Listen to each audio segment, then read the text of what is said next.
It's time to make some mayonnaise, and I'm going to try something a little bit different this time. I've got here some bacon fat from my own home smoked bacon. There's not much left in there, maybe a teaspoon or two, so maybe I won't get much bacon flavor.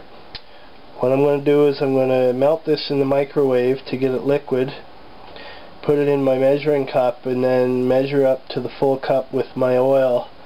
And so I'll have part of the oil, just a teaspoon or two, will be bacon fat, and we'll see what that does to the mayo. I'm hoping it'll give it a nice smoky bacon flavor, but it could be the case that I'll need more fat than that next time around. We'll see.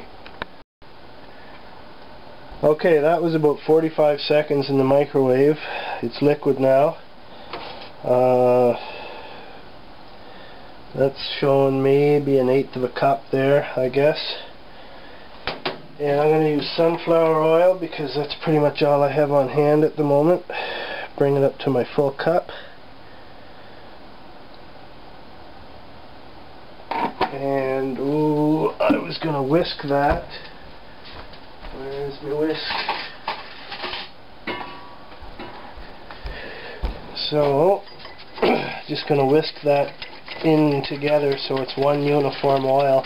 I don't think this is necessary because it's all going into the pot with my hand blender, but I just don't want that bacon fat to solidify on me. Alright, so 1 cup of oil, about 1/8 of which is bacon fat, an egg.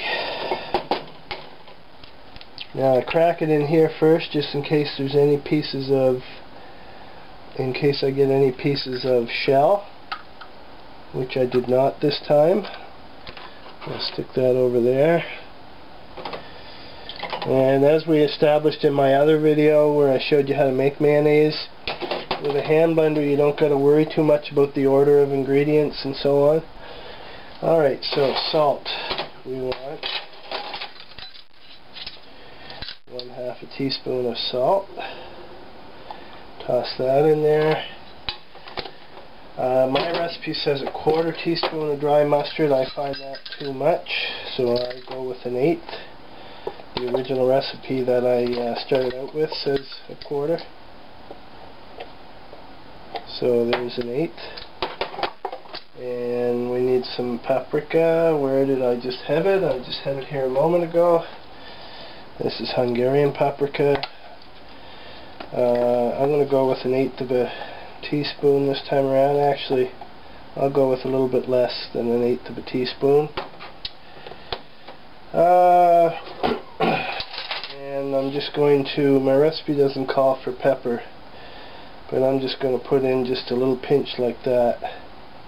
What the heck, of the very powdery stuff, so it will dissolve better.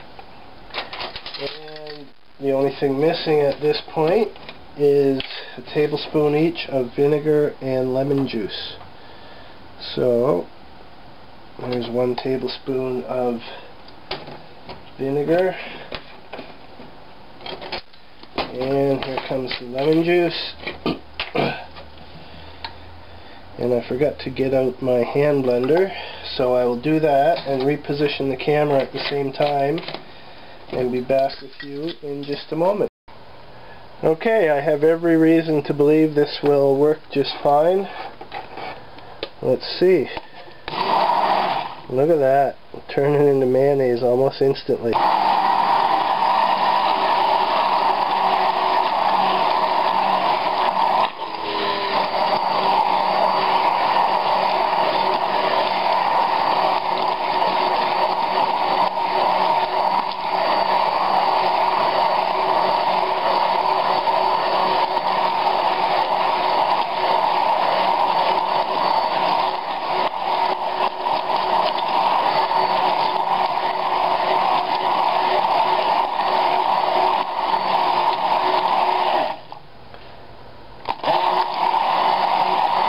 And that looks good. I unplug the blender now so that